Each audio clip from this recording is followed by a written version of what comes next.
Ask any geopolitical expert today to map out the start of the next global conflict, and you know exactly what they're going to say. You'll hear the same handful of capitals, the usual suspects. But what if a highly specific timeline for the world's next major war was actually written down over 6 centuries ago? Welcome to today's Explainer. We're diving straight into a fascinating, frankly staggering ancient text that claims to map out our modern geopolitical landscape in absolutely incredible detail. So, where will the Third World War actually begin?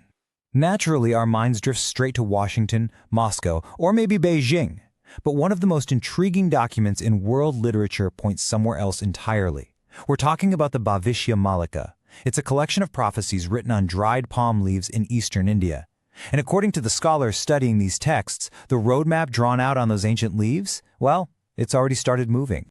Now, before we get into the timeline itself, we need to know where this research is coming from. The Bhavishya Malika teachings have been carefully researched, preserved, and shared globally by Pandit Dr. Sri Kashivath Mishra and the Biswa Sanatan Dharma Seva Trust. Working directly under his guidance, this massive effort has spent over 4 decades translating these manuscripts. They aren't the authors, right? They're dedicated researchers protecting an incredibly old heritage and bringing its exact scriptural wisdom to us today. All right, here's how we're going to decode this ancient prophecy today. 1. A 600-year-old war map. 2.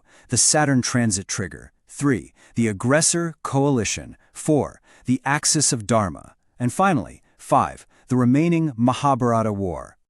Section 1. A 600-year-old war map. So, the Bhavishya Malika was composed roughly 600 years ago in Odisha, India, by 5 great mystics led by Achyutananda Das.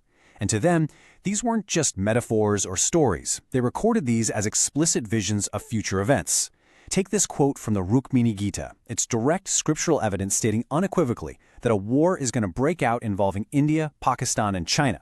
But here's the catch. The Malika declares this regional clash absolutely will not stay regional. The second it begins, it's prophesied to spread like wildfire and escalate straight into a third world war.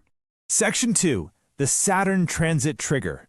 You see, a global war of this magnitude doesn't just happen randomly in the text. It's tied to a very specific cosmic countdown. The Malika traces this impending conflict all the way from the ancient epoch of Dwapara Yuga to when the prophecies were actually written in the 15th century, straight through to a highly specific trigger date, March 29, 2025. According to the text, this is the date of the Meena-Shani transit, which is when Saturn moves into the astrological sign of Pisces. This exact planetary shift acts as the starting gun for global instability and the total fracturing of international alliances. But you might be wondering, what's the psychological mechanic here? Why do leaders suddenly just decide to go to war? Well, the text describes a phenomenon known as Ahamkar. Basically, the spiritual frequency of this Saturn transit induces an acute state of delusion in the invading leadership. It's a blinding arrogance. Misreading their own strength, these rulers become totally consumed by pride. They literally reject peace treaties, they ignore ceasefire compromises, and inevitably, they overextend their militaries, trapping themselves in a completely unavoidable war. Section 3. The Aggressor Coalition. So, who exactly is fighting? The Bhavishya Malika lays out a specific coalition that coordinates attacks on India. You've got Pakistan and China at the forefront. But it doesn't stop there. During this war, Pakistan is foretold to receive massive, multifaceted support. We're talking weapons, troops, economic backing from a coalition made up of Turkey, Iran, and 13 other Muslim-majority nations. Now, this next point is absolutely crucial to understand. How does the text actually categorize this coalition? The Bhavishya Malika gives the aggressor side a single name, Mlecha. But we have to be very clear here. This is not an ethnic, national, or tribal identity. Not at all. According to the text, Mlecha is a strict moral category. It describes conduct, it refers specifically to those who set themselves against the foundational scriptures, those who take life through slaughter, and those who flat out deny the divine. It's entirely about worldview, not borders. Section 4. The Axis of Dharma. Opposing this aggressive bloc is another geopolitical alliance. Because the texts are clear, India will not be fighting alone. While that coalition attacks, the Bhavishya Malika names a very specific roster of countries destined to fight defensively alongside India. Remember, this was recorded over 600 years ago, and it explicitly names Russia, Japan, Germany, and France as key defenders. The Malika even describes alliances like NATO completely fracturing, with nations like France and Germany pivoting to support India, while Russia steps up to provide immense, decisive power to the defense. Section 5. The Remaining Mahabharata War. And that brings us to the sheer, unprecedented scale of this conflict.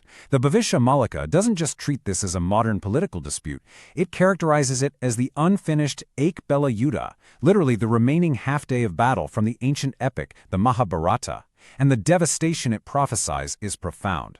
Saint Achyutananda Das wrote that nature itself will become helpless. We're talking massive earthquakes, crumbling infrastructure, literal geographical shifts where mountains turn into rivers, and the absolute failure of human diplomacy. The text explicitly says the war goes nuclear, throwing the 5 basic elements of nature into total chaos. The numerical metrics provided in the text are stark, and honestly, they're horrifying. According to the Malika, the sheer devastation of this end-of-age war will leave even the world's greatest superpowers totally broken.